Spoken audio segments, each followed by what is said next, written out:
அல்லேலூயா. கண்களை மூடி ஜெபிப்போம். நல்ல தகப்பனே, இந்த அருமையான இந்த காலை வேலைக்காக உமக்கு நன்றி செலுத்துகிறேன். ஆவியானவர் இடைப்பட்டு கொண்டிருக்கிற அந்த நேரத்துக்காக உமக்கு நன்றி செலுத்துகிறேன். பரிசுத்த தேவனே, உங்களுடைய பரிசுத்த வேதாமத்திலிருந்து இன்றைக்கு என்னோட பேச போகிற முத்தான வார்த்தைகளுக்காக நன்றி செலுத்துகிறேன். அந்த வார்த்தை எங்களை தேற்றின மனவால் எங்களை வழிநடத்த போவதற்காக நன்றி. பரிசுத்த ஆவியானவரை ஆளுகை செய்யும். கண்ணீரை காண்கிறவர், கதறலை கேட்கிறவர், பதில் அளிக்கிறவர், பூர்ண விடுதலை கொடுக்கிறவர் எங்கள் மத்தியில் உலாவுறதுக்காக நன்றி செலுத்தி தேவ சமூகத்தில் இந்த நேரத்தை ஆவியானோட கரங்களை ஒப்பு கொடுத்து ஸ்தோத்திரிக்கிறேன். இரக்கமுள்ள நல்ல பிதாவே, ஆமென். அல்லேலூயா. ஒரு மகிழ்ச்சியோட ஆமென் சொல்லுங்களேன். என் கர்த்தர் நல்லவராக இருக்கபடியாக ஸ்தோத்திரிக்கிறேன். ஆண்டவராக இயேசு கிறிஸ்து நாமத்தில் இந்த அருமையான திருவிருந்து பந்தியின் ஓய்வு நாளில் உங்களை சந்திப்பதில் மிகவும் மகிழ்ச்சி அடைகிறேன். இந்த மாதம் யோவேல் 2ஆம் அதிகாரம் 26வது வசனத்தில் உன்னை அதிசயமாக நடத்துவார் என்று தலைப்பில் பேசினேன். அதோட தொடர்ச்சியாகத்தான் இன்றைக்கு நாம் தியானிக்க போகிறோம். அல்லேலூயா. என்ற தலைப்பு வனாந்தர பாதை. வனாந்தர பாதை. வனாந்தரம்னா என்ன என்று யாருக்குன்னு சொல்லுங்களேன். இப்போ வனாந்தரம்னா என்ன? ஒண்ணுமே இருக்காது, இல்லாத ஒண்ணுமே, கண்ணு கெட்டது ஒண்ணுமே இருக்காது. வனாந்தர வறட்சி, செழிப்பில்லை, வாழ்க்கை அப்படி இருக்கும். ஆனா இந்த நாளில் கர்த்தர் நமக்கு விசேஷமா இந்த மாதம் யோவேல் 2ஆம் அதிகாரம் 26 வசனத்தை எடுத்து வாசிக்கும் பொழுது எடுத்து வாசிக்கலாம். நீங்கள் சம்பூர்ணமாக சாப்பிட்டு திருப்தி அடைந்து உங்களை அதிசயமாக நடத்தி வந்த நாமத்தை துதிப்பர் என்று வேத வசனம் சொல்லிய நாளில் தேவனை துதிப்பதற்காக கடந்த வாரம் பேசினோம். இந்த நாள் வனாந்தரத்தை குறித்து இன்றைக்கு பேச வேண்டும் என்று தேவன் சொன்னபடியாக வனாந்தர பாதை என்ற தலைப்பில் கூட பேசுவார். ஒரு மனுஷனோட வாழ்க்கையில வனாந்தரம் வந்துவிட்டால் பயம் வந்துவிடும், தேவ பக்தி போய்விடும், வேதனைப்படுவார்கள், கண்ணீர் விடுவார்கள், புலம்புவார்கள். தேவனை சில நேரத்தில் வனாந்தரத்தில் கொண்டு போகும்போது குறை கூட சொல்ல வேண்டிய சூழ்நிலை காணப்படும். ஆனால் என்னால் ஒன்று மட்டும் சொல்ல முடியும், வனாந்தர பாதையில தேவன் நம்மை அனுமதித்தால் 2 காரியங்கள் சம்பவிக்கும். அல்லேலூயா. வனாந்தரம் சொன்னாலேயே சொல்றேன், எல்லாருக்கும் எப்படி இருக்கும்? பயமா இருக்கும். ஏண்டா நடா பண்ண போறோம். நல்லா விட்டுருக்கேன், உங்களை எல்லாம் இட்டு போயிட்டு எக்ஸ்பிரஸ் விட்டா அப்படி இருப்பீங்க. நீங்க எல்லாம்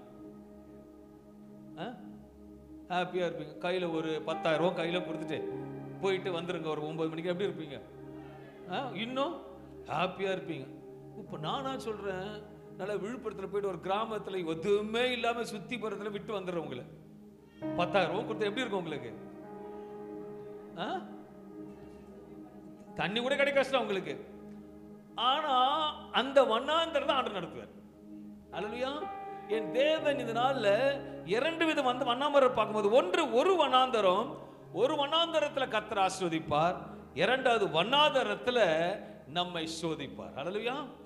வனாந்தரத்திலும் நடத்துவார், வனாந்தரத்திலும் சோதிப்பார். அல்லேலூயா. அதுல நம்ம பாஸ் ஆகிறோமான்றதை பார்ப்பார். அல்லேலூயா.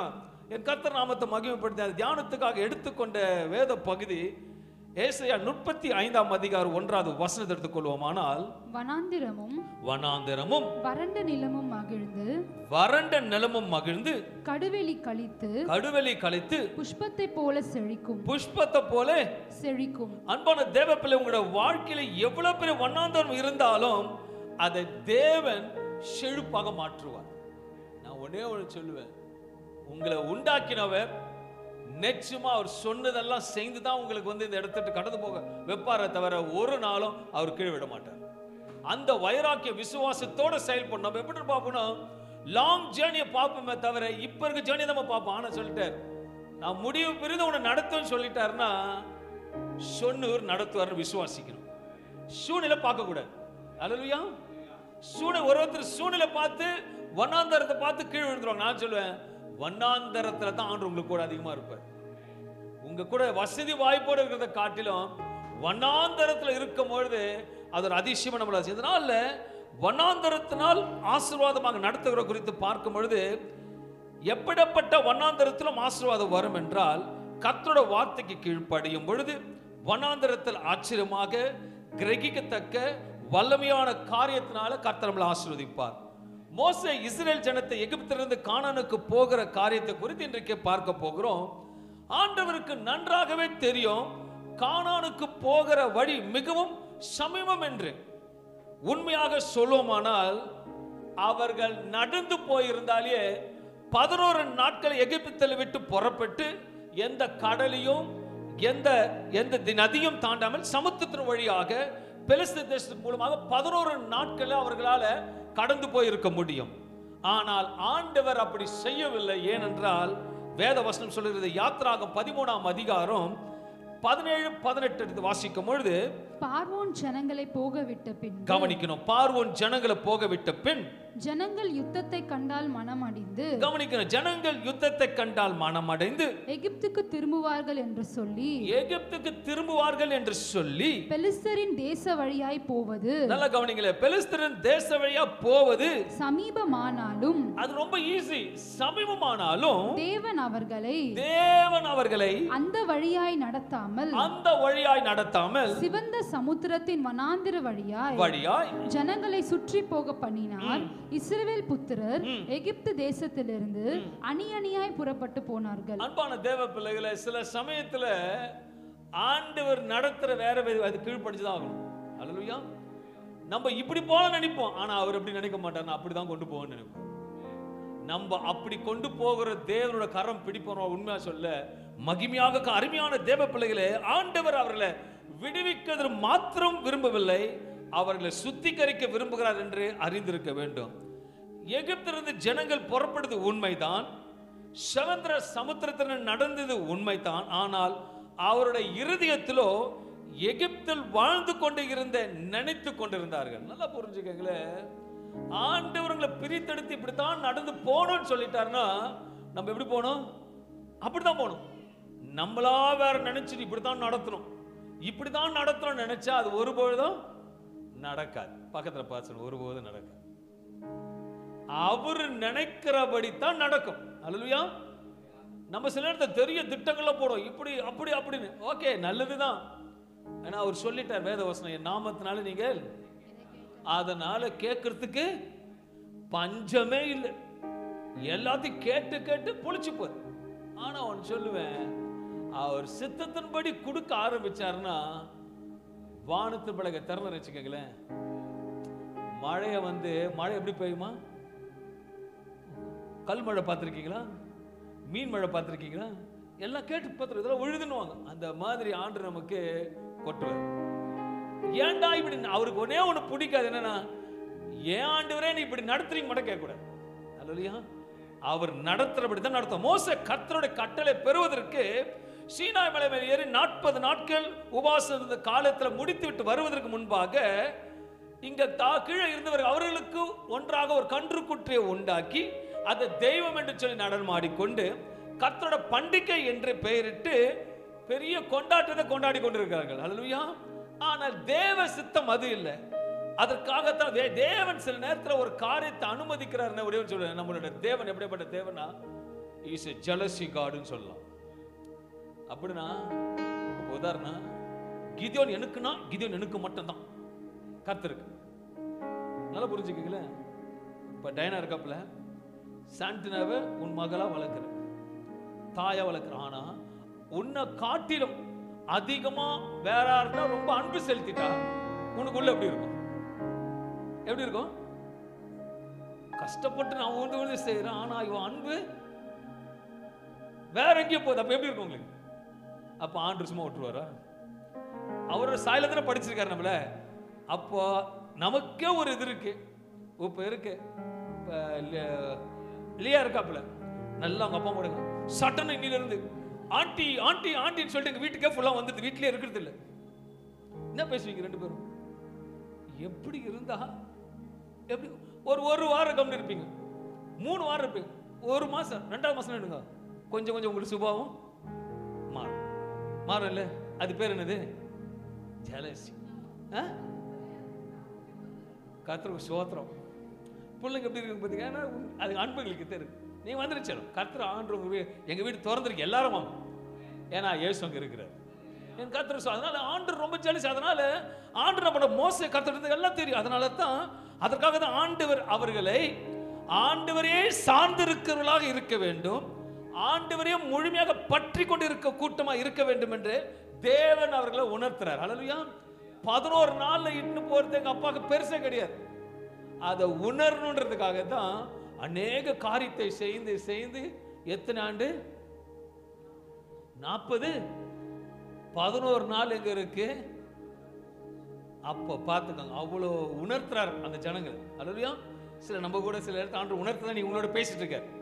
சில காரியத்தை ஆண்டுக்கு முதல் முறைத்தை கொடுங்க ஆண்டு விரும்புகிறேன் என்றால் ஆண்டு இன்றைக்கு உங்களை உணர்த்தும்படியாக தான் பேசிக் கொண்டிருக்கிறார். வேதம் சொல்லுகிறது, உபாகம் 8ஆம் அதிகாரம் 15, 16, 17, 18 வசனங்களை வாசிக்கும் பொழுது உன்னுடைய பின்னாட்களில் கொஞ்சம் கவனிக்கணும். உன்னுடைய பின்னாட்கள் உனக்கு நன்மை செய்யும் பொருட்டு உனக்கு நன்மை செய்யும் பொருட்டு உன்னை சிறுமைப்படுத்தி உன்னை சோதித்து கொள்ளிவாய் சர்ப்பங்களும் தேள்களும் தண்ணீர் இல்லாத வறட்சியும் உள்ள பயங்கரமான பெரிய வனாந்திர வழியாய் உன்னை அழைத்து வந்தவரும் உனக்காக பாறையான கன்மலையிலிருந்து தண்ணீர் புறப்பட பண்ணினவரும் உன் பிதாக்கள் அறியாத மன்னாவினால் வனாந்திரத்திலே உன்னை போஷித்து வந்தவருமான உன் தேவனாகிய கர்த்தரை நீ மறவாமலும் என் சாமர்த்தியமும் என் கைபலனும் இந்த ஐஸ்வரியத்தை எனக்கு சம்பாதித்தது என்று நீ உன் இருதயத்தில் சொல்லிக் கொள்ளாமல் இருக்க எச்சரிக்கையாய் இருந்து உன் தேவனாகிய கர்த்தரை நினைப்பாயாக. அவரே உன் பிதாக்களுக்கு ஆணையிட்டு கொடுத்த தம்முடைய உடன்படிக்கையை உறுதிப்படுத்தும்படி இந்நாட்களில் உனக்கு உண்டாய் இருக்கிறது போல ஐஸ்வரியத்தை சம்பாதிக்கிறதற்கான பலனை உனக்கு கொடுக்கிறார். அல்லேலூயா. அந்த வசனத்தை பார்க்கும் பொழுது எவ்வளவு அழகா நடத்தி கொண்டு வந்தார் என்று வசனத்தை வாசிக்கும் போது முதல்ல 2 வசனத்தை மட்டும் வாசிக்கும். உன்னுடைய பின்னாட்களில் உனக்கு நன்மை செய்யும் பொருட்டாய் உன்னை சிறுமைப்படுத்தி உன்னை சோதித்து. நல்ல கவனிக்க, நம்ம தேவன் சில நேரத்தில் நம்மளை சோதிக்கிற தேவனா இருப்பார். அவர் வசனம் சொல்ற உன்னை சோதித்து கொள்ளிவாய் சர்ப்பங்களுக்கும் தேள்களுக்கும் தண்ணீர் இல்லாத வறட்சியும் உள்ள பயங்கரமான பாதைகளை கொஞ்சம் யோசிச்சு பாருங்க. இவ்வளவு நாள் வரைக்கும் நீங்க சுயமா சம்பாதிச்சு பலத்தினால வாழ்றீங்களா இல்ல கர்த்தரோட பலத்தினால வாழ்றீங்களா? சொந்தமா உங்களால எதுவுமே செய்ய முடியாது.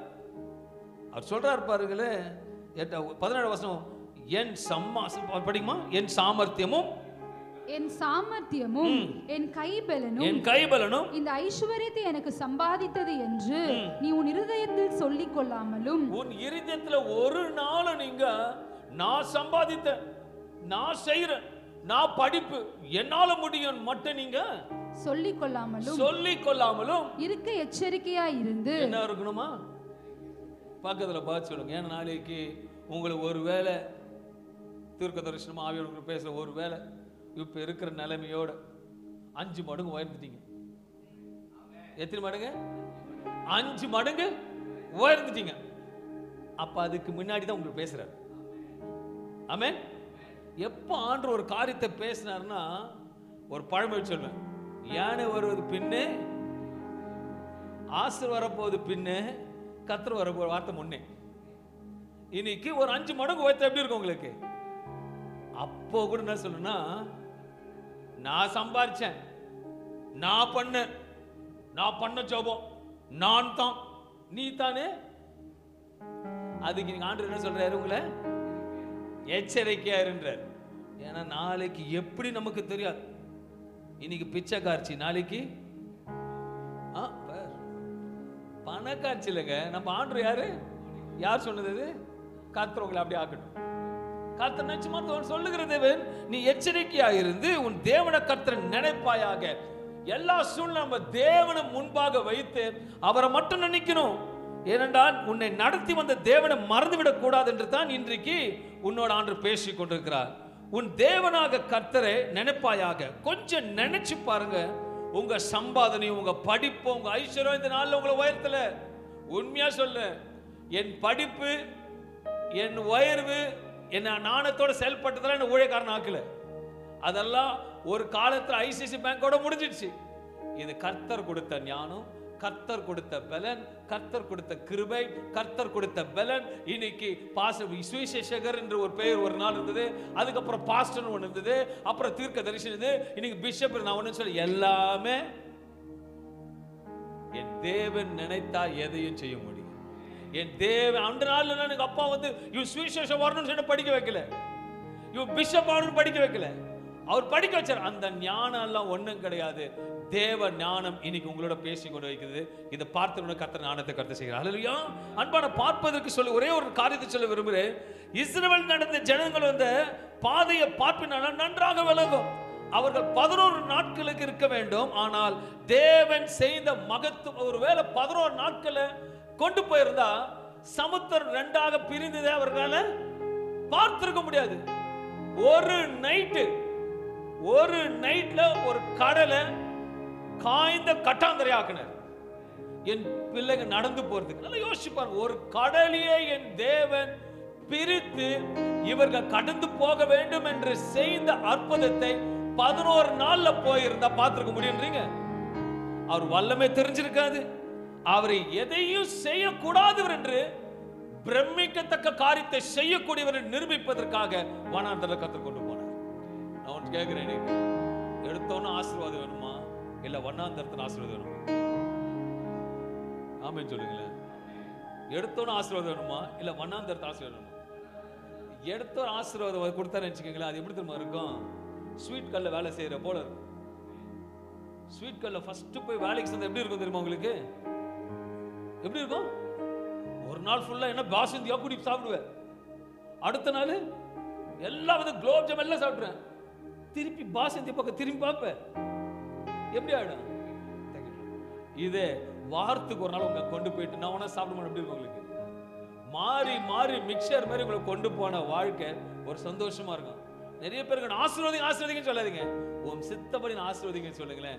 கர்த்தர் நடத்துவார், ஆசீர்வதிப்பார். வண்ணாந்தாரம் வரும்போது சோத்திரிங்க, ஆசீர்வாதம் வரும்போது சோத்திரிங்க. எல்லாத்துக்கும் சோத்திரிக்க பண்ணும் பொழுது கடந்து வந்த பாதையை நினைப்பாயாக. இதுவரைக்கும் நடத்தின வண்ணாந்தரத்தை காட்டில இனி வரப்போகிற காரியங்கள் எப்படியாப்பட்ட வண்ணாந்தரத்துல கர்த்தர் கொண்டு போனாலும் உன் தகப்பன் அறியாத மன்னவை கொடுத்த கர்த்தர் ஆசீர்வதிப்பார். இதுவரைக்கும் பார்க்காத கர்த்தர் கொடுப்பாருங்க. நீங்க நினைப்பீங்க உங்களுக்கு என்ன என்ன டிஷ் இருக்குதுன்னா நீங்க சொல்லுங்க, உங்களுக்கு தெரிஞ்ச டிஷ்லாம் கொடுப்பாரு. ஆனா தெரியாத டிஷ் அவரால் உங்களுக்கு கொடுக்க முடியும். அந்த வண்ணாந்தத்துல போஷிக்கிற தேவனை மட்டும் இருக்குமா பிடித்துக் கொள்ளுறனால் மகிமையான காரியத்தை செய்வான். அருமையானவர், இன்றைக்கு நீங்கள் வண்ணாந்தரத்தில் நடந்து போய் கொண்டிருக்கலாம், ஆனால் ஒன்னே ஒன்று மாற்றம் சொல்ல முடியும், உங்களோட வண்ணாந்தரத்தை கர்த்தர் செழிப்பாக மாற்றுவார். இது நம்புறவங்க மட்டும் அவர் ஆமென் சொல்லுங்க. நம்புறவங்க மட்டும் ஒரு ஆமென் சொல்லுங்களேன். என் கர்த்தர் நல்லவர், உங்களை செழிக்க வைக்க போறார். நான் உண்மையா சொல்றேன், இந்த ஸ்தலத்துல செய்கிற ஜெபத்தையும் இதனால எல்லா காரியத்தையும் செய்தார் ஒரு ஆமென் சொல்லுங்களேன். பலிபீடத்திலிருந்து ஒரு ஆசீர்வாதம் வரும் பொழுது, எச்சரிப்பின் சத்தம் வரும் பொழுதும் உங்களை ஆவியானவர் எச்சரிப்பாரு, ஆவியானவர் ஆசீர்வதிப்பாருன்னா அந்த ஸ்தலத்தை தேவன் வளாவுகிறார் அர்த்தம். ஹல்லேலூயா. நான் விசுவாசிக்கிறேன், என்னோட தேவனோட பிள்ளைகள் எல்லாருமே சகலத்தின் நன்மையா திருப்தியாக இருந்து அந்த யோவேல் 2:24 சொன்னது சம்பூர்ணமா சாப்பிட்டு நீங்கள், என்னோட ஆசை, என்னோட மனைவி ஆசை என்னன்னா இந்த ஈஜே திருச்சபையில எல்லாருமே எப்படி இருக்கணும்? சம்பூர்ணமா சாப்பிட்டு திருப்தி. அதுக்காகத்தான் உங்களை ட்ரெயின் அப் பண்றாங்க. ஹல்லேலூயா. எச்சரிக்கையா இருங்க சொன்னது எதுக்கு தெரியுங்களா? ஆசீர்வாதம் வரப்பொழுது அதுக்கு நீங்க எச்சரிக்கையா இருக்கணும். அது விசுவாசிகளுக்கு மட்டும் கர்த்தர் வச்ச எத்தனை ஆச்சரியமான காரியங்கள். இவ்வளவு பெரிய ஆழமான கடலை கூட 2ஆக பிரித்து ஒரே ராத்திரி நன்றாக காய வைத்து பண்ணி வளர்ந்த தரையாக அதை மாற்றி ஜனங்கள் நடந்து போகும்படி செய்தவர் அவர் எத்தனை பெரிய தேவனா இருப்பார். அது மாத்திரமல்ல, அவரை நடத்தி வந்த பாதைகளை யாத்திராகும் என்னாக புஸ்தகங்கள் நீங்க வாசிக்கும் போது தொடர்ச்சியாக பார்க்கும் பொழுது ஆண்டவர் பேசுகிற காரியத்தை பார்க்க முடியும். மோசேக்கு நல்லா புரிஞ்சுக்க, மோசேக்கு வண்ணாந்தர பாதையில போகும்போது அடுத்தது என்ன நடக்கும் மோசேக்கு தெரியுன்றீங்களா? தெரியாது. அடுத்தடுத்து எப்படின்னா ஒரு ஹோட்டல்ல போய் உட்கார்ந்த உடனே சுட சுட எப்படி நடக்குது அது மாதிரி தான் நடக்குது. நம்ம கூட உங்களோட வாழ்க்கையில வண்ணாந்தர வாழ்க்கையில கர்த்தர் அப்படி தான் நடத்துவார். ஆனா நம்ம ஒரு பாதை அந்த முட்டு சந்தை பார்த்த உடனே நம்ம முகம், நம்ம சுபாவம், நம்ம எண்ணம் எல்லாமே மாறிடும். அந்த வண்ணாந்தர பாதையில நீ ஆண்டவரை சோத்திரிக்கும் போது உண்மையா சொல்லுகிறேன், அந்த வண்ணாந்தரத்தை அவரால் லில்லி புஷ்பத்தை போல செழிக்க வைக்க முடியும். நல்லா இருந்துச்சுங்களேன். இங்க குத்தி பார்த்து தான் நம்புன்னு சொல்லக்கூடாது. சொல்லிட்டீங்களா? நம்புற அந்த விசுவாசம் ஆண்டவருக்குள்ள இருக்கும்போது வண்ணாந்தர பாதையில் கர்த்தர் உங்களை நடத்துவார். வேதம் சொல்லுகிறது, ஏசாயா 43ஆம் அதிகாரம் 26 வசனம் சொல்லுகிறது, இந்த ஜனத்தை எனக்கென்று ஏற்படுத்தினேன். இந்த ஜனத்தை ஆண்டவர் நமக்கென்று அன்றைக்கு இஸ்ரேல் ஜனத்தை எகிப்திலிருந்து கொண்டு போது அவர் ஏற்படுத்தினபடியாகத்தான் இன்றைக்கு இந்த சபையில் இருக்கிற கேட்கிற யாவருக்கும் கர்த்தர் உங்களை ஏற்படுத்தி இருக்கிறார். ரோமர் 8ஆம் அதிகாரம் 30ஆம் வசனம் சொல்லுகிறது, எவர்களை முன்குறித்து இருக்கிறார்கள், உங்களை முன்குறித்தபடியாக ஆண்டு இன்னைக்கு பேசுகிறார். எவர்களை முன்குறித்தாரோ அவர்களை அழைத்தும் இருக்கிறார், அவர்களை அழைத்தும் இருக்கிறார். எவர்களை அழைத்தாரோ அவர்களை நீதிமான்கள் ஆக்கியும் இருக்கிறார். எவர்களை நீதிமான்கள் ஆக்கினாரோ அவர்களை மகிமைப்படுத்தியும் இருக்கிறார். மகிமையும் படுத்தி இருக்கிறார். நம்முடைய தேவன் வண்ணாந்தரத்துல மகிமைப்படுத்துகிற தேவனா இருக்கிறார். தேவன் நம்மிடத்தில் விரும்புகிற காரியம் என்னவென்று பார்ப்போமானால், நம்முடைய நடவடிக்கை, நம்முடைய காரியங்கள், நம்முடைய பேச்சுகள், நம்முடைய யோசனைகள் மற்றவைகள் போல இல்லாமல், உலகத்தர போல இல்லாமல், அழைத்தவர் எப்படிப்பட்ட அழைத்த நோக்கத்தில் நிற்கும் பொழுது நம்மளை கர்த்தர் வண்ணாந்தரத்திலும் மகிமையில கர்த்தர் நடத்துவாராம். யோவான் இவ்விதமாக ஆவியானவர் எதிர்பார்க்கிறதை சொல்லுகிற காரியத்தை பார்ப்போமானால், 1 யோவான் 2ஆம் அதிகாரம் 15, 16, 17 வசனங்களை வாசிக்கும் பொழுது, உலகத்தில் உள்ளவைகளிலும் அன்பு கூறாதிருங்கள். ஒருவன் உலகத்தில் அன்பு கூர்ந்தால் அவனிடத்தில் பிதாவின் அன்பு இல்லை. நல்லா கவனிக்கணும். 15ஆம் வசனம், உலகத்தில் உள்ளவைகளிலும், நல்லா கவனிக்கணும், உலகத்தில் உள்ளவைகளிலும் அன்பு கூறாதிருங்கள். உலக காரியத்துக்கு அன்பு கூறாதீங்கன்னு கதை சொல்றார். ஒரு வார்த்தை பேசும்போது தான் உங்களுக்கு அது புரியும். அன்பு கூறாதிருங்கள். ஒருவன் உலகத்தில் அன்பு கூர்ந்தால், ஒருவேளை உலகத்தில் அன்பு கூர்ந்தால் அவனிடத்தில் பிதாவின் அன்பில்லை. அவரிடத்துல யாரு இல்ல? உலகத்தின் அன்பா நேசிச்சீங்கன்னா யாரோட அன்பு இல்ல? பிதாவோட யார் மேல இல்ல? நம்ப மேல இல்ல. அடுத்த வசனம் சொல்லுகிறது, ஏனெனில் மாம்சத்தின் இச்சை, கண்களின் இச்சையும் ஜீவனத்தின் பெருமையும் ஆகிய உலகத்தில் உள்ளவைகளை எல்லாம் பிதாவினால் உண்டானவைகள் அல்ல. இதெல்லாம் யாரால உண்டாக்கவில்லை? பிதாவினால் உண்டாக்கல, மனுஷனால் உண்டாக்கப்பட்டது. அதன் மேல பிரியமா இருக்க கூடாது வேதவசனம் சொல்லுகிறது. அவைகள் உலகத்தினால் உண்டானவைகள், உலகமும் அது நிச்சயம் ஒழிந்து போகும். தேவனுடைய சித்தத்தின்படி செய்கிறவன் எவனோ என்றைக்கும் நிலைத்திருப்பான். அல்லேலூயா. அப்ப யார் சித்தப்படி செய்யணுமா? தேவனுடைய ஒரு கிறிஸ்தவராக இருக்கிற நாம் அறிந்து கொள்ள வேண்டிய ஒரே ஒரு காரியம், எல்லாமே தேவனுடைய சித்தத்தின்படி செய்யும் பொழுது கர்த்தர் நாங்கள் மகிமையாக வண்ணாந்தரத்தில் நடத்துவார். அன்பான தேவன், ஒரு காரியத்தை உங்களுக்கு சொல்ல விரும்புகிறேன். கர்த்தரோட சித்தம் வேறு, கர்த்தரோட அனுமதி வேறு. அல்லேலூயா. கர்த்தரோட சித்தம் வேறு, கர்த்தரோட அனுமதி வேறு. நல்லா கவனிக்கிறோம். ஆசாரிப்பு கூடாரம் அது கர்த்தருடைய சித்தம். சாலமோனுடைய தேவாலயம் அது கர்த்தரோட அனுமதி. கர்த்தருடைய சித்தம் தேவாலயம் கிடையாது. கர்த்தருடைய சித்தம் ஆசாரி கூட மட்டும்தான். தாவீது ஆண்டவரிடத்தை கேட்டுக்கொண்டபடியாக அனுமதிக்கப்பட்டது. தேவன் அனுமதி கொடுத்தால் குழப்பம் இருக்கும், பிரச்சனை இருக்கும், போராட்டம் இருக்கும். நல்லா கவனிக்கணும். சில காரியத்துல ஒரு ஷார்ட்டா உங்களுக்கு சொன்னா, தேவனோட சித்தத்தின்படி செய்தீங்கன்னா உங்களுக்கு என்ன இருக்கும்? ஆசீர்வாதம் இருக்கும், சமாதானம் இருக்கும், பூர்ணம் இருக்கும். ஆனா ஒருவேளை தேவனிடத்தில் கேட்டு, ஒருவேளை உங்களுக்கு சொல்ற உதாரணம் சொல்றேன். நம்ம சபையில் யாரோ ஒருத்தருக்கு ஆண்டவர் சொல்றார், இந்த நாள் இந்த வருஷத்துல உங்களை நான் துபாய்க்கு கொண்டு போக போறேன். நம்ம என்ன சொன்னதுக்கு ஆமென் தான் சொல்லணும். அதுவும் சொல்லிட்டு துபாயில இந்த ஏதோ ஒரு லுஃப்தான்சா ஃப்ளைட்ல உங்களை கொண்டு போறேன்னா நம்ம என்ன பண்ணோம்? இல்ல ஆண்டவரே, எனக்கு அந்த ஃப்ளைட்ல போன ஆசை ஆண்டவரேன்னு சொன்னாதான் வைத்தா கலக்கிற மாதிரிலாம் காரியம் நடக்கும். அல்லேலூயா. உங்களுக்கு புரிய வைக்கிறேன், நல்லா புரிஞ்சுக்கோங்க. இங்க இருந்து ஆண்டவர் சொல்றாரு, உங்களை இருந்து துபாய் கொண்டு போறேன்னா நம்ம என்ன பண்ண சோத்திரம் பண்றோம். இந்த ஃப்ளைட்ல இருந்து எல்லாம் வருது, நம்ம என்ன பண்ண சோத்திரம். நம்ம போயிட்டு இல்ல ஆண்டவரே உபவாசப்பட்டு எனக்கு அந்த ஃப்ளைட் வேணாம் ஆண்டவரே, எனக்கு அது பிடிக்கல ஆண்டவரே, எனக்கு இந்த ஃப்ளைட்டு இந்த கார்னர் சீட் ரக்க பக்கம் தான் உட்காந்து போட சொன்னா அது பேர் என்னது? அனுமதி. சரி, என் குழந்தை கேட்டா, என் பையன் கேட்டான், அதனால உன் ரக்க பக்கமே உனக்கு சீட்டு போட்டு கொடுக்குற. அந்த ரக்க பக்கம் தான் சவுண்டுக்கு அதிகமா போய் இறங்குறதுக்குள்ள 1000 சோத்திர பலிக்க சொல்லுவேன். ஐயோ சோத்திராண்டவரே, சோத்திராண்டவரே, சோத்திராண்டவரே, ஐயோ. ஏன் நீ கேட்ட, அனுமதிச்ச. அவர் சித்தத்தில் உட்காந்து பேரு உட்காருவேன், சொகுசா போயிருங்க. இதான் தேவ சித்தம். நிறைய பேருக்கு தெரிய மாட்டேங்குது. நான் ஜெபிச்ச ஆண்டு கொடுத்துட்டாரு, ஓகே. தேவ சித்தம் அனுமதி வேற. ஆண்டு வந்து ஆசாரிப்பு கூட அவர் சித்தம்.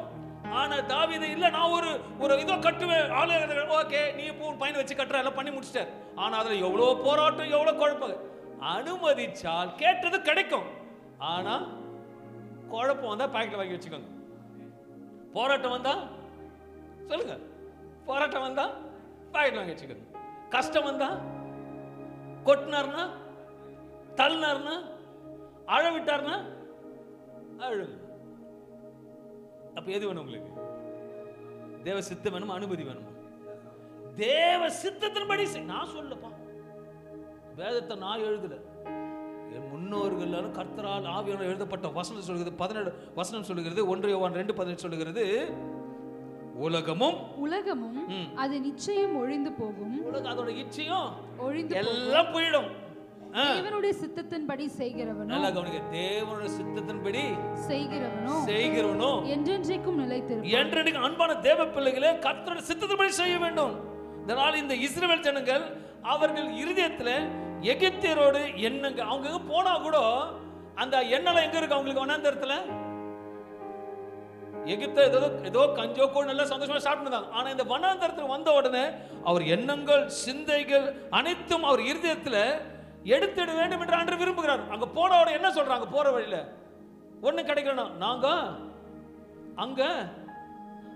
நாங்க முழுசா திருப்தியா ஒருவேளை சாப்பிட்டாலும், ஆனா இங்க வந்து இந்த மனுஷன் பாடாப்படுத்துறான்ப்பா. ஆனா இங்கதான் எல்லாம் கிடைக்குது. அங்க அடிச்சு ஒதுக்கி கொடுப்பான், இங்க இலவசமா கொடுப்பான். இது தேவ சித்தம். கர்த்தர் நேரத்தை தேவ சித்தத்தின்படி கொண்டு போறாருன்னா, சிலர் கேள்வி இருதயத்தில் இருக்கும், ஏன் இந்த வண்ணாந்தரம்? கர்த்தர் உங்களை வண்ணாந்தரத்தை வழியாக உலகத்தை விட்டு கர்த்தர் பிரித்தெடுக்க வேண்டும். உனக்குன்னு ஒரு பாதையை கர்த்தர் அனுமதிக்கிறார் என்று நம்பி விசுவாசிக்க வேண்டும். அன்பான தேவ பிள்ளைகளே, கர்த்தர் உங்களுக்கு சொல்ல ஒரு காரியத்தை உங்களுக்கு சொல்றேன். நமக்கு இங்க இருந்து உங்களை எல்லாரும் கொடைக்கானல் கொண்டு போறேன், புரிய வைக்கிறேன். ஓகே, கொடைக்கானலுக்கு கொண்டு போறேன். எக்மோர்ல ட்ரெயின் 2 மணிக்கு. நான் சொல்றேன், காலையில் சபைக்கு இங்க எல்லாம் வந்துருங்க. நம்ம போற வழியிலேயே பிரேக்ஃபாஸ்ட் சாப்பிட்டுட்டு மதிய சாப்பாடு உங்களுக்கு வாங்கி கொடுத்துட்டு நம்ம ட்ரெயினில் கொண்டு போறேன். நீங்க என்ன பண்ணோம்? சரி, அப்ப இங்க இருந்து நம்ம எக்மோருக்கு எப்படி போவோம்? எந்த ரூட்ல போவோம்? பொர்ஷாக்கம். எங்க ஹோட்டல்? நல்ல ஹோட்டலு. வெல்கம் யாராவது தெரியும்? வெல்கம் ராமன் சொல்லுங்களேன். வெல்கம் என்ன ஹோட்டல் இருக்கும்? இட்லி சாம்பாராக இருக்கும். அதை முடிச்ச உடனே Egmore hotel, Impala hotel non veg சாப்பிட்டு ட்ரெயின் வரைக்கும் போயிடுறேன். ஓகேவா? ஆனால் நான் வந்து பெரம்பூருக்கு ஆகிட்டுன்னு போகிறேன். உங்களை பெரம்பூருக்கு ஆகிட்டுன்னு போயிட்டு வேசார் படிக்கா போயிட்டு அண்ணா நகர் வந்து சிந்தாமணி பக்கம் இட்டுன்னு வரேன்.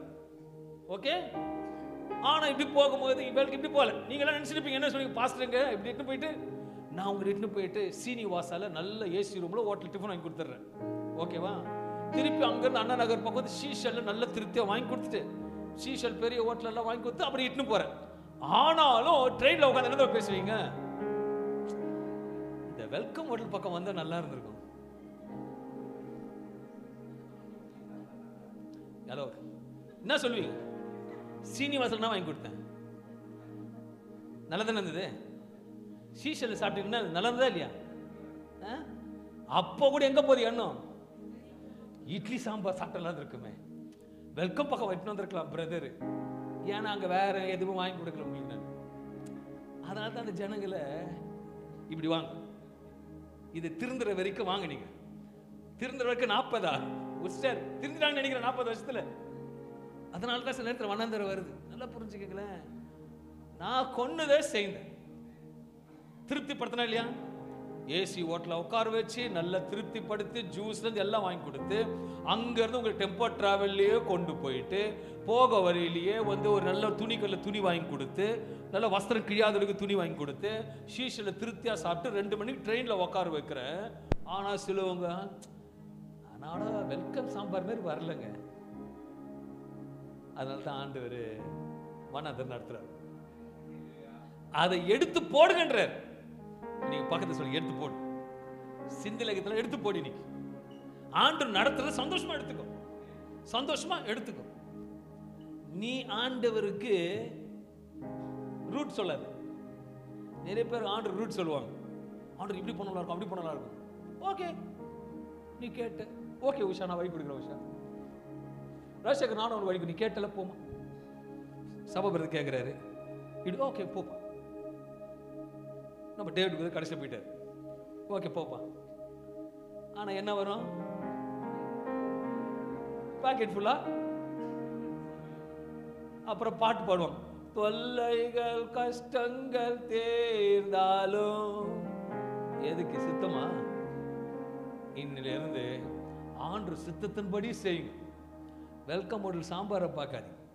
கர்த்தர் நடத்துகிறதுல போனீங்கன்னா 1 ராஜாக்கள் 18:21 சொல்லுகிறது, அப்போது எலியா சகல ஜனத்தண்டைக்கும் வந்து நீங்கள் எந்த மட்டும் 2 நினைவுகளால் குந்தி இது மட்டும் 2 நினைவுகளாக குந்தி நடப்பீர்கள். ஒரு வரையில 2 கத்தி இருக்க கூடாது. தேவ சமூகத்தில் வந்துட்டீங்க, ஆண்டவர் சொல்றது சித்தத்தின்படி செய்யும் பொழுது அந்த வனாந்தரத்திலும் கர்த்தர் உங்களை அழகா நடத்துகிறது. உலக காரியத்தை விட்டு உலக காரியங்கள் உலக காரியம் எல்லாம் வீட்டுல வந்துருச்சு. இப்போ நல்லா புரிஞ்சுக்கங்களே, நம்ம எல்லாம் யாரு? கிறிஸ்தவர்கள், அப்படித்தானே? சபைக்கு வரும்போது கிறிஸ்தவர்கள். சொல்லுங்களேன், கிறிஸ்தவர்கள். நான் ஒரு சின்ன எக்ஸாம்பிள் சொல்றேன். சண்டே வரும்போது எப்படி வரீங்களா? பைபிள்லாம் நல்லா பக்கா வரீங்க. சும்மா உதாரணம் சொல்றோம், ஓகேங்களா? ஒரு 1 வீக் லாஸ்ட் வீக்ல காலையில எழுந்திருச்சு மத்தியானம் வரைக்கும் எங்கேயும் நீங்க போல, வீட்டில் தான் 2 நாளா இருக்கீங்க. உங்க ட்ரெஸ் எப்படி இருக்கும்? அது லேடிஸ் ஓகே, எப்படி இருப்பீங்க? ஒரே ட்ரெஸ் போட்டு அப்படிதான் இருப்பீங்க, சிம்பிளா தோணு இருப்பீங்க. ஆனா சபைக்கு வரும்போது மட்டும் எப்படி வரீங்க? ஃப்ரெஷ்ஷா பிரைட்டா வரீங்க. நானே சொல்றேன், எப்பவுமே ஃப்ரெஷ்ஷா பிரைட்டா அதே மாதிரி லைஃப் வைங்க. அல்லேலூயா. ஏன்னா உங்களோட அதே மாதிரி கர்த்தரோட வார்த்தை கேட்கும் போது அன்னைக்கு மட்டும் எப்படி இருக்கீங்க? ஃப்ரெஷ்ஷா பிரைட்டா இருக்கீங்க. வீட்டுக்கு போன உடனே எல்லாம் மாறி போயிடுது. இன்னைக்கு ஆண்டு சொல்றாரு எல்லா காரியம் வந்து, ஒரு சின்ன உதாரணம் சொல்லுன்னா, நம்ம சபையில் இல்லை, கர்த்தருக்கு ஸ்தோத்திரம், சீரியல் பார்க்காதீங்கன்னு சொல்றேன் வச்சுக்கோங்களேன். பார்க்கறதுனால உண்மையா தப்பு கிடையாது. ஆனா ஏன் தப்புன்னு சொல்றேன்னு கேட்டுக்கோங்களேன், அதோட சுபாவத்தை அப்படியே கேப்சர் பண்ணிப்போம். அது என்னன்னா, இது வரைக்கும் நான் ரட்சிக்கப்படுறதுக்கு முன்னாடி நான் டிவி பார்க்கறதுல வந்து, அப்போ நான் கூட பார்த்துருக்கேன், சீரியலாக இல்லைன்னு சொல்ல. இந்த சித்தின்னு ஒன்று வரும், ஓகே, சித்தி. அது இப்போ இருக்கான்னு தெரியாது. அதோட சித்தி ஃபர்ஸ்ட் பார்ட் செகண்ட் பார்ட்லாம் பார்க்கலாமா? கர்த்தருக்கு ஸ்தோத்திரம் உண்டாவதாக. இந்த ஃபர்ஸ்ட் பார்ட் பார்க்கும்பொழுது அதில் நான் பார்த்துருக்கேன், அதில் எங்கேயாவது ஒரு நல்ல சம்பவங்கள் நடக்குதா பாருங்க. ஒரு லேடி வருவாங்க, ஒரு பொண்ணு சொல்லுவாங்க, ராட்சசி வந்துட்டான். யாரை பார்த்து? அவங்க மாமியாரை பார்த்து சொல்லுவாங்க, ராட்சசி வந்துட்டான். அந்த பொம்பளையை அடிக்காம வாழ வைக்க விட மாட்டேன், இந்த குடும்பத்தை அழிக்காம விட மாட்டேன், நான் சபிக்கிறேன். இப்படிதான் இதெல்லாம் வரும், பார்த்துருக்கீங்களா? அதை அப்படியே பார்த்துட்டு அப்படியே கேப்சர் பண்ணிக்கிறது, அப்படியே அப்ளை பண்றது. இதுக்கு தான் பார்க்க வேணான்றது. நான் சொல்றது புரியுதுங்களா? இதே ஒரு கிறிஸ்துவ நாடகத்தை போட்டுமே, மாத்து அதெல்லாம் இல்லையே. இப்ப எதுக்குன்னா, அங்க பாருங்களேன், அவனை அழிக்காம விட மாட்டேன் அப்படின்னு ஒரு வார்த்தை வந்து வச்சுக்கோங்க, மைண்ட்ல வந்துடும். நாளைக்கு அண்ணன் தம்பிக்கு சண்டை வருது வச்சுக்க, வீட்டில் ஃபேமிலியா இருக்கும்போது, கர்த்தர் உங்களை மன்னிப்பாருன்னு வார்த்தை வராது. என்ன வரும்? உன்னை அழிக்காம விட மாட்டேன். என்ன எங்க வந்தது? இது உள்ள வந்துருச்சு. அதான் உலகத்தை விட்டு ஆண்டு உங்களை பிரித்தெடுத்தனா இதுதான் காரியம். அந்த காரியத்தை பார்த்தா அதே போல அங்க கிழிஞ்ச ட்ரெஸ்னா இங்க கிழிஞ்ச ட்ரெஸ் தான். இது நான் சொல்றது, இது வந்து உலகம். ஆண்டு உலகத்தை விட்டு பிரித்தெடுத்தாருன்னா அப்ப நம்ம எப்படி இருக்கணும்னா, பரிசுத்தமான தேவ சமூகத்தில் இருக்கும் போது நான் சொன்னேன், இன்னும் காலங்கள் போக போக போக இன்னும் வருஷம் போகும். நான் பார்க்குறேன், யூடியூப் சேனலில் பார்க்குறேன். யூடியூப் சேனலில் பார்க்கும்போது வர்ஷிப் லீடர் வந்து கிழிஞ்ச ஜீன்ஸை போட்டுன்னு பண்ணுறாரு. பின்னாடி கிட்டார் வாசிக்க கிழிஞ்சு ஜீன்ஸை போட்டு பண்றான். அப்ப இதெல்லாம் வாலிப இன்னும் வரப்போல வாலிபலுக்கு என்ன இடம்? இதுதான் பர்ஃபெக்ட், இதுதான் பர்ஃபெக்ட் நடக்கும். நானும் அதுக்கு தான் சொல்றது, இன்னைக்கு எல்லார்கிட்டையும் தேவ சமூகத்தில் உலகத்தை விட்டு பிரித்தெடுத்தாருன்னா தேவனுக்காக நீ வாழும் பொழுது உண்மையாக தேவன் உன் வாழ்நாள் முடிவு பிரிந்தோம் கர்த்தருக்கு பயந்திருக்கும் போது வனாந்தரத்தில் கர்த்தர் நடத்துகிற தேவனா இருக்கிறார். 1 பேதுரு 2:12 சொல்லுகிறது, பிரியமானவர்களே அந்நியர்களும் பரதேசிகளுமாய் இருக்கிற நீங்கள் ஆத்மாவுக்கு விரோதமாய் போர் செய்கிற மாம்ச இச்சைகளை விட்டு விலகி, மறுபடியும் பிரியமானவர்களே அந்நியர்களும் பரதேசிகளுமாய் இருக்கிற நீங்கள். யாரை பார்த்து சொல்றாரு இன்னைக்கு? வசனம் பேசுது, வசனம் பேசணும். ஆமென் சொல்லுங்களேன். நான் இன்று முதல் உன்னை ஆசீர்வதிப்பேன் சொன்னா அது யார்கிட்ட பேசுது அந்த வார்த்தை? உங்கள்கிட்ட பேசுது. உன்னை பலிக்கு பெருக வைப்பேன்னு சொன்னா யார்கிட்ட பேசுது வார்த்தை? இந்நாள்ல இருந்து உன்னை பல மடங்கு உன்னை ஆசீர்வதிப்பாருன்னா அப்ப இந்த வார்த்தை கவனிங்க. பிரியமானவர்களே அந்நியர்களும் பரதேசிகளுமாய் இருக்கிற நீங்கள். யார் என்ன சொல்றாரு? இப்ப ஜோரா சொல்லுங்க, என்ன சொல்றாரு?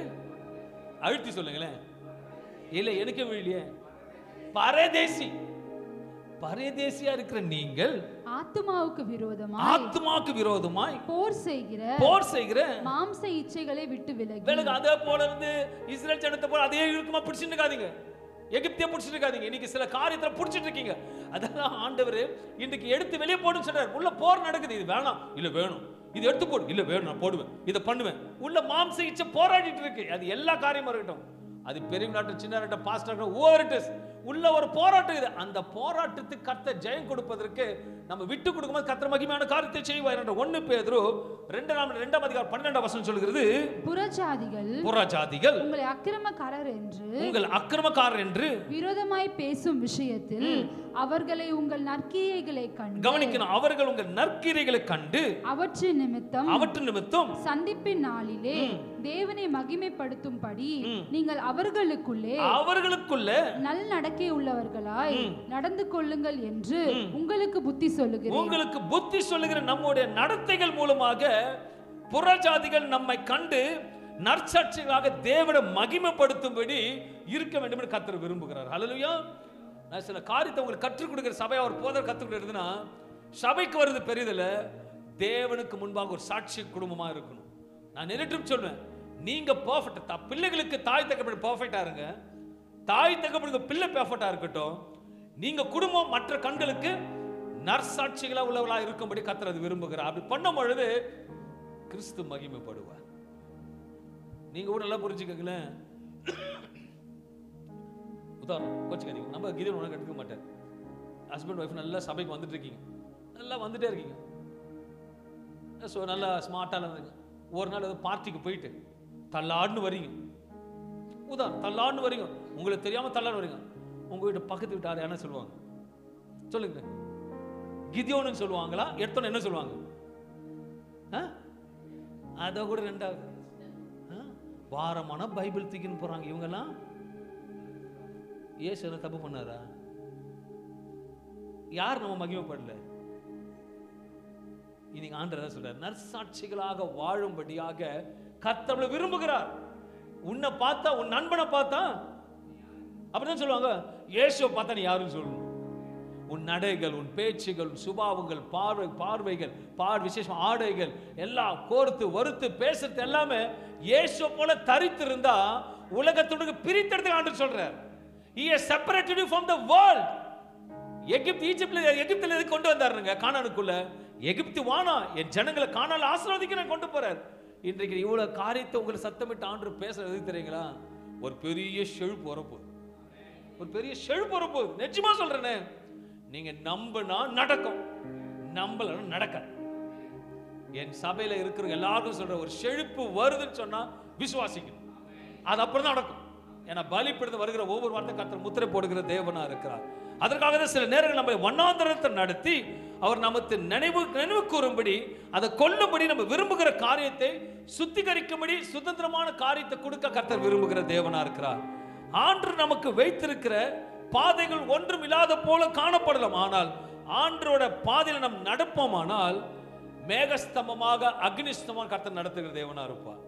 ஒருவேளை இவங்க 11 நாள்ல போயிருந்தாங்கன்னா மேகஸ்தம்பத்தை பார்த்திருக்க முடியும், அக்னி ஸ்தம்பத்தை பார்த்திருக்க முடியாது.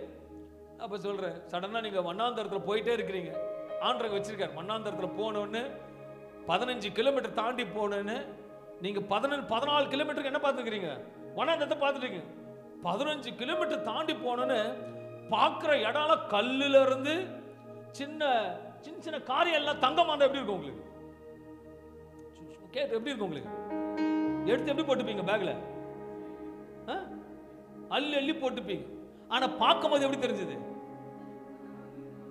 நடுவுல போன பொறுத்தான் தங்கம் கிடைக்கும். வண்ணாந்தரத்தை இப்பெல்லாம் நம்ம காலங்களை வண்ணாந்தரத்தை கொஞ்சம் பார்த்த உடனே சோர்ந்து போயிட்டு சொல்றேன். வண்ணாந்தரத்துல ஓட வைக்கிற தேவன் வண்ணாந்தரத்தை செழிக்க வைக்க முடியும் நம்பும்போது கர்த்தர் மாற்றுகிற தேவனா இருக்கா. சில நேரத்தில் மனிதனோட சிந்தை மாறுபடுகிறது. வேதத்தில் சங்கீதக்காரர் சொல்லுகிறத பார்க்க முடியும். நம்பிக்கை வைக்கிறது குறித்து சங்கீதம் 20ஆம் அதிகாரம் 7-8 வசனம் சொல்லுகிறது. சில ரதங்களை குறித்தும் சிலர் குதிரைகளை குறித்தும் மேன்மை பாராட்டுகிறார்கள். நாங்களோ எங்கள் தேவனாகிய கர்த்தருடைய நாமத்தை குறித்தே மேன்மை பாராட்டுவோம். அவர்கள் முறிந்து விழுந்தார்கள், நாங்களோ எழுந்து நிமிர்ந்து நிற்கிறோம். ஒரு காலங்கள் வருகிறது, நீ கீழே குனிந்த காலங்கள்லாம் போயிட்டு நிமிர்ந்து நிற்கிற காலம் வரும். வண்ணாந்தரத்தை பார்க்காத நிமிர்ந்து நிற்கிற காலம் நிச்சயமா வரும். ஹல்லேலூயா, கர்த்தருக்கு ஸ்தோத்திரம் உண்டாவதாக. ஒரு வீடு கிரக பிரவேசம் சீக்கிரத்தில் நடக்க போகுது. ஸ்தோத்திரம் பண்ணுங்களேன். அது விசுவாசம் ஆமென் சொல்லுங்க. அதுல ஒருத்தருக்கு சொல்றார், அவர் விசுவாசம் கண்டிப்பா நடக்கும். சூழ்நிலை உருவாக்குறார். லேண்ட் வாங்கி வச்சுட்டார். கர்த்தருக்கு ஸ்தோத்திரம். வீடு கட்ட போறீங்க, உனக்கு வீடு கட்ட கொடுக்க போறேன். அரை டெரஸ் தான் நிற்கும், ஃபுல் டெரஸ் நிற்கும். கர்த்தர் அதுலயும் கஞ்ச பிஸ்னாரி பிரதர் கொடுத்தான். ஓகே, பிரேக் அடிக்கும் போது இப்படி அடிப்பீங்களா, உள்ள அடிப்பீங்களா? அப்ப எழுந்து நிற்கும் போது எப்படி நிற்கணும்? ஃபுல்லா நிற்கணும். அப்பதான் வீடு ஃபுல்லா வரும். இல்லைன்னா 4 செவரு ஜன்னலோட நிற்கும். ஆண்டவர் சாட்சி தீர்க்கதரிசனம் சொல்லும் போது என்ன பண்ண, முழுசா எடுத்துக்கணும். என் கர்த்தர் ரொம்ப நல்லவர். பக்கத்தப்பா சொன்னதை செய்கிற தேவனார். நீங்க நிமிர்ந்து நிற்கிற நேரம் வந்துருச்சு. வண்ணாந்தரம் செழிப்பாக போகிறது. எப்போ? கர்த்தரோட வார்த்தைக்கு கீழ்ப்படியும் போது. எப்படி கீழ்ப்படினோம்? உலகத்தை காரியத்தை விட்டு எகிப்திலிருந்து வந்தபோது எகிப்து காரியத்தை நீ பேசக்கூடாது. அப்படின்னா இனி இருந்து ஆண்டவர் சித்தத்தபடி உன்னை கொண்டு போறாருன்னா அந்த கொண்டு போகிற பாதையில மட்டும் தான் உன் பார்வை இருக்கணுமே தவிர வேற எதுலயும் இருக்காது. ஹல்லேலூயா. இந்த கழுத குதிரைக்குள்ள ஒன்று கட்டி வைப்பாங்க, செம்ம ஸ்பீடா ஓடும். ஏன் கடிவாளம் வைக்கிறாங்க தெரியுமா? அதுக்கும் சிந்தை இருக்குது, நான் தான் ஓடுறேன் ரைட்டு ஓடும். அதை அடக்கிறதுக்காக தான் கடிவாள். நமக்கு கடிவாள வேத வசனம் இல்லைன்னா எப்படி இருப்போம் தெரியுமா? நம்ம நான் சும்மா சொன்னேன், கர்த்தருக்கு ஸ்தோத்திரம் உண்டாவதாக. இல்லாத ஆட்டம் ஆடுவோம். அதனால தான் ஆண்டவர் அப்போ வண்ணாந்தரத்தை கொடுக்குறாரு. வண்ணாந்தரத்தை போகும்போது ஸ்டாப் ஆயிடும். ஓகே, கர்த்தருக்கு ஸ்தோத்திரம். என்ன இங்க கெல்லி இங்க கேஎம்சி இருக்கு, ஸ்பீடா நடப்பீங்க. சேட்பட் பிரிட்ஜ் எப்படி எடுப்பீங்க? ஏறும்போது எப்படி ஏறுவீங்க?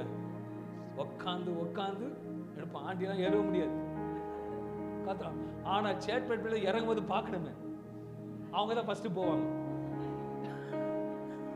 நம்மள ஸ்லோ தான் வரும். ஆண்டி தான் ஃபர்ஸ்ட் ஓடுவாங்க. உருவம் பெருசு, மனசு பெருசு, சிந்தனை பெருசு. கர்த்தராக கடவுள் கட கட கட ஓடுவாங்க. சில நேரத்துல வண்ணாந்தர பிரிட்ஜ் வந்தா சோத்திரம் பண்ணுங்க. ஏன்னா பின்னாடி ஒரு பெரிய ஆசீர்வாதம். மறுபடியும் சொல்லிட்டேன், ஆண்டவர் சித்தத்துல செய்தா சந்தோஷம், சமாதானம், மகிழ்ச்சி, பூர்ணம்.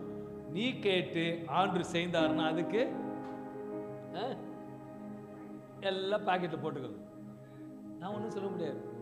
நீங்க பாஸ்டர் சேவரி கிட்ட இல்ல, பாஸ்டர் பெரிய தீர்க்கதரிசிட்ட பேசினாலும் நடந்தே வா. ஏன்னா அது அவர் சித்தம் இல்லை. ஒன்னே ஒன்று சொல்ல, தேவ சமூகத்தில் வந்தாச்சுன்னா அவர் சித்தப்படி செய்யும்போது கர்த்தர் சங்கீதம் சொன்னது போல எரேமியா 17ஆம் அதிகாரம் 5-7 வசனம் வாசிக்கும் பொழுது, மனுஷன் மேல் நம்பிக்கை வைத்து மாம்சமானதை தன் புயபலமாக்கி கொண்டு கர்த்தரை விட்டு விலகுகிற இருதயமுள்ள மனுஷன் சபிக்கப்பட்டவன் என்று கர்த்தர் சொல்லுகிறார்.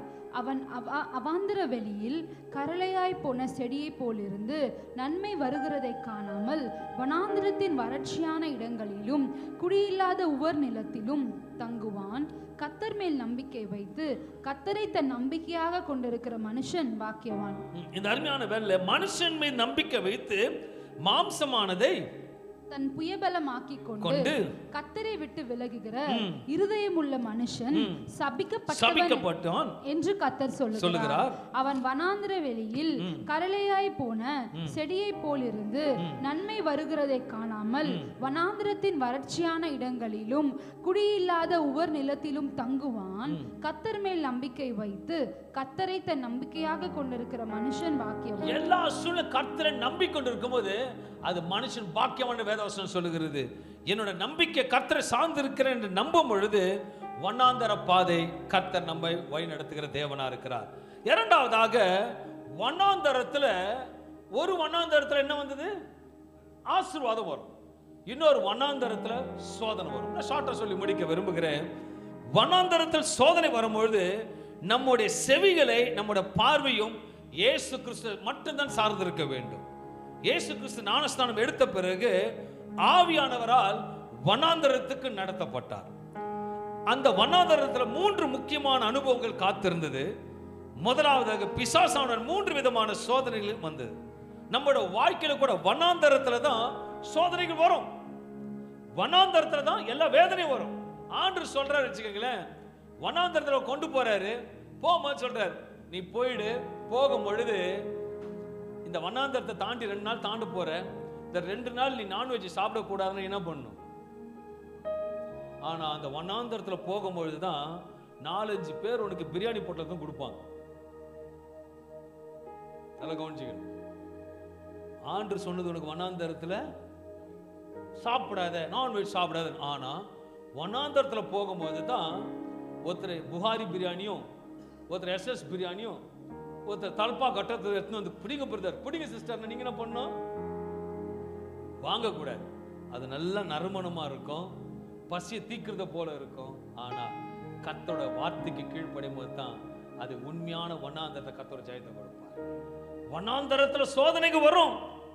அன்ற காலகட்டத்தில் இயேசு மாம்சமாக வாழ்ந்தபோது பிசாசு மூலமாக 3 சோதனைகள் வந்தது. பரிசுத்த வேதாகமத்தை பார்க்க முடியும். முதல் சோதனை வனாந்தரத்தில் லூக்கா 4ஆம் அதிகாரம் 2-4 வசனங்களை வாசிக்கும் பொழுது இயேசு பரிசுத்த ஆவியானவராலே வனாந்திரத்திற்கு கொண்டு போகப்பட்டு 40 நாள் பிசாசினால் சோதிக்கப்பட்டார். அந்த நாட்களில் அவர் ஒன்றும் புசியாது இருந்தார்கள். அந்த நாட்கள் முடிந்த பின்பு அவருக்கு பசி உண்டாயிற்று. அப்பொழுது பிசாசு அவரை நோக்கி, நீ தேவனுடைய குமாரனே ஆனால் இந்த கல் அப்பமாகும்படி சொல்லும் என்றான். அன்பான தேவஜன, தேவனால் கல்லை அப்பமாக மாற்ற முடியும். ஆனால் பிசாசோட வார்த்தைக்கு கீழ்ப்படக்கூடாது என்று வேத வார்த்தை கொண்டு பேசின வார்த்தை லூக்கா 4ஆம் அதிகாரம் 4ஆம் வசனம் சொல்கிறது. அவன் பிரதியுத்தரமாக மனுஷன் அப்பத்தினால் மாத்திரம் அல்ல, தேவனுடைய ஒவ்வொரு வார்த்தையினாலும் பிழைப்பான் என்று எழுதியிருக்கிறதே. வசனத்தின் மூலமாக பிசாசை முறியடிக்கிற தேவனா இருக்கிறார். வனாந்தரத்துல எல்லாவித காரியம் வரும். ஆனா அந்த வனாந்தரத்துல தான் கர்த்தருக்காக நிக்கணும். அந்த வனாந்தரத்துல கர்த்தருக்காக முழுமையா நிற்கும் பொழுது கர்த்தர் ஜெயமா கர்த்தர் மாத்துவார். ஹல்லேலூயா. மரித்தார் ஆனாலும் உயிரோட கர்த்தரோட வார்த்தைக்கு கீழ்ப்படைந்தபடியாக பிதாவானவரோட வல்லமையான தேவ பிரசனம் இயேசுவோட காணப்படுகிறோம். இரண்டாவது சோதனை வனாந்தரத்தில் வந்தபோது உலகத்தின் ராஜ்யங்களையும் அனைத்தும் காண்பித்தான். லூக்கா 4ஆம் அதிகாரம் 5-8 வசனங்களை வாசிக்கும் பொழுது பின்பு பிசாசு அவரை உயர்ந்த மலையின் மேல் கொண்டு போய் உலகத்தின் சகல ராஜ்யங்களையும் ஒரே நிமிஷத்திலே அவருக்கு காண்பித்து இவைகள் எல்லாவற்றின் மேலும் உள்ள அதிகாரத்தையும் இவைகளின் மகிமையையும் உமக்கு தருவேன். இவைகள் எனக்கு ஒப்பு கொடுக்கப்பட்டிருக்கிறது. எனக்கு இஷ்டமானவனுக்கு இவைகளை கொடுக்கிறேன். நீர் எனக்கு பணிந்து கொண்டால் எல்லாம் உம்முடையதாகும் என்று சொன்னான். இயேசுவால் எதையும் செய்ய முடியும், உருவாக்க முடியும். ஆனா அப்படியாப்பட்ட இயேசுவுக்கு சோதனை வருது. எல்லாத்தையும் கொடுக்கிறேன்னு சொல்லிட்டு நம்மள யாரு? ஒண்ணுமே இல்லை. அப்படியாப்பட்ட இயேசுக்கு ஒரு சோதனை வருது. எல்லாத்தையும் ராஜ்யத்தை உனக்கு தரேன். நான் உங்களுக்கு சடனா உங்களை 40 நாள் சைலண்டா இருங்க, எதையும் வாங்காதீங்க, எதையும் செய்யாதீங்க சொல்லிட்டாருன்னா அப்பதான் உங்களுக்கு இலவசமா எல்லாமே வரும். அந்த நேரத்தில் கர்த்தரோட வார்த்தை நிற்கும் பொழுது அந்த சோதனை கர்த்தர் ஜெயமாக மாற்றுகிற தேவனா இருக்கிறார். இன்னும் ஒரு சம்பவத்தை பார்க்கும்போது லூக்கா 4:8 சொல்லுகிறார், இயேசு அவனுக்கு பிரதியுத்தரமாக மறுபடியுமாக எனக்கு எனக்கு பின்னாக போ சாத்தானே, உன் தேவனாகிய கர்த்தரை பணிந்து கொண்டு அவர் ஒருவருக்கே ஆராதனை செய்வாயாக என்று எழுதியிருக்கிறதே என்றான். நம்மளால எப்படி சொல்லுவோம்? எல்லாத்தையும் நம்ம இது ஆண்டவர் தான் கொடுக்கிறார். என்ன சொல்லுவோம்? நம்ம ஆண்டவர் தான் கொடுக்கிறாரு, வாங்கி வச்சுக்கலாம், வாங்கி செய்யலாம். ஞானத்தோடு செயல்படும் போது கர்த்தர் தெரு பேரோட சொன்னாருன்னா ஆண்டவர் நம்மளோட பேசுகிற தேவனா இருப்பா. நிறைய பேர் கவனிக்கிறது கிடையாது. ஆண்டவர் செய்தார், கவனித்து தேவனோட வார்த்தைக்கு கவனமாக செயல்படும் பொழுது சில நேரத்தில் தவறுதல் வருவதற்கு காரணம் நம்ம சரியா கவனமா கேட்காதனால தான். ஆண்டவர் இன்னைக்கு வண்ணாந்தரத்தை சொல்றாரு. அப்படியாப்பட்ட இயேசுக்கே வண்ணாந்தரத்துல சோதனை வரனா அப்ப நம்மளாம் ஒண்ணு மேல ஏமாத்திரம். ஆனாலும் வார்த்தைனால பிசாசை தோக்கடித்தவர் இயேசு. அந்த வார்த்தை நம்முடைய இருதயத்தில் இருக்கும்போது எதையும் நம்ம ஜெயம் கொள்ள முடியும். மூன்றாவது சோதனை வண்ணாந்தரத்தில் வரும்போது லூக்கா 4ஆம் அதிகாரம் 9-13 வசனம் வாசிக்கும் போது, அப்பொழுது அவன் அவரை எருசலேமுக்கு கொண்டு போய் தேவாலயத்து உப்பரிக்கையின் மேல் அவனை நிறுத்தி, நீ தேவனுடைய குமாரனே ஆனால் இங்கே இருந்து தாழே குதியும், ஏனெனில் உம்மை காக்கும் படிக்கு தம்முடைய தூதர்களுக்கு உம்மை குறித்து கட்டளையிடுவார் என்றும் உமது பாதம் கல்லில் இடராத படிக்கு அவர்கள் உம்மை கைகளில் ஏந்தி கொண்டு போவார்கள் என்றும் எழுதியிருக்கிறதே என்று சொன்னான். இப்ப நம்மளா இருந்தா என்ன பண்ணுவோம்? வாக்குவாதம் பண்ணிருப்போமா இல்லையா? இப்ப யாரோ ஒருத்தர் சொல்றாங்க, அப்பா கிறிஸ்துன்னு சொல்ற, இயேசு சொல்ற, நீ சொல்றதெல்லாம் நான் செய்வேன், பயடாது போன்ற. ஓகேங்களா? சொல்லிட்டாரு, எங்க போய் எதை சொன்னா இது கூட இருக்க, அற்புத இடத்தை செய்வேன், தைரியமா செய், நான் கூட இருக்கிறேன். அவ இதை விட சொல்றான், நீ இயேசுனா கீழே குதிப்பா, கீழே குதி அப்படின்னு சொல்லிட்டா உங்களுக்கு தெரியும், நம்ம கீழே குதிச்சா கண்டிப்பா இயேசு நம்மளை காப்பாத்தாரு தெரியும். ஆனா நீ செய்யறது பெருசு இல்ல, யாரோட வார்த்தை கீழ்படுகிற, அவனோட வார்த்தை கீழ்படக்கூடாது. அவன் சொல்லி நம்ம செய்யணும் அவசியம் கிடையாது. நம்மளோட செவிகள் கர்த்தர் மாற்றம் சார்ந்திருக்கணும். அவர் வார்த்தை கீழ்ப்படியும் பொழுது கர்த்தர் நடத்துகிற தேவனா இருக்கிறார். வேதத்தில் பார்க்கும் பொழுது லூக்கா 4:12 இயேசு சொல்லுகிறார், அதற்கு இயேசு, உன் தேவனாகிய கர்த்தரை பரீட்சை பாராது இருப்பாயாக என்று சொல்லி இருக்கிறதே என்றான். பிசாசானவன் சோதனையெல்லாம் முடிந்த பின்பு சில காலம் அவரை விட்டு விலகி போனான். அவன் விட்டு உடனே போலங்க, சில காலம். அப்படின்னா அவன் எப்போனா எதை வேணா நமக்கு செய்யலாம். இப்ப கூட ஆண்டவர் ரட்சிக்கப்பட்டு ஞானஸ்தானம் எடுத்தோம், திருவிருந்துக்கு வந்து எல்லாம் பண்ணிட்டோம் இல்ல. எப்பவும் அனலா இருந்தா தான் நம்ம பிசாசனை ஜெயிக்க முடியும்.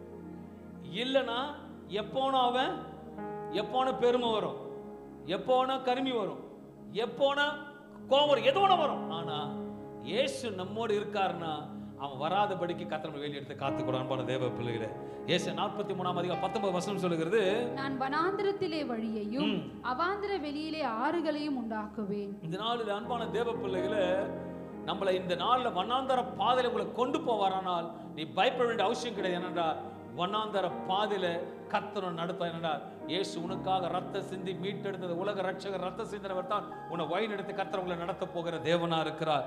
ஏசாயா 35ஆம் அதிகாரம் 1ஆம் வசனத்தில் சொன்னது போல, வனாந்திரமும் வறண்ட நிலமும் மகிழ்ந்து கடுவெளி கழித்து புஷ்பத்தை போல செழிக்கும். உங்களோட வாழ்க்கையை இந்த நாள்ல திருவிருந்த நாள்ல கர்த்தர் சொல்லுகிறார், உங்களோட பாதை வனாந்தர பாதையில உங்களோட பாதை எப்படி போகுதுன்னு நீங்க கவனித்து நடக்கும் பொழுது கர்த்தர் நிச்சயமா உங்கள் பாதையை செவ்வைப்படுத்தி மேன்மையாக வைத்து செழிப்பதற்க கர்த்தர் செய்ய போகிறார். அல்லேலூயா. இது எத்தனை பேர் விசுவாசிங்க? அல்லேலூயா.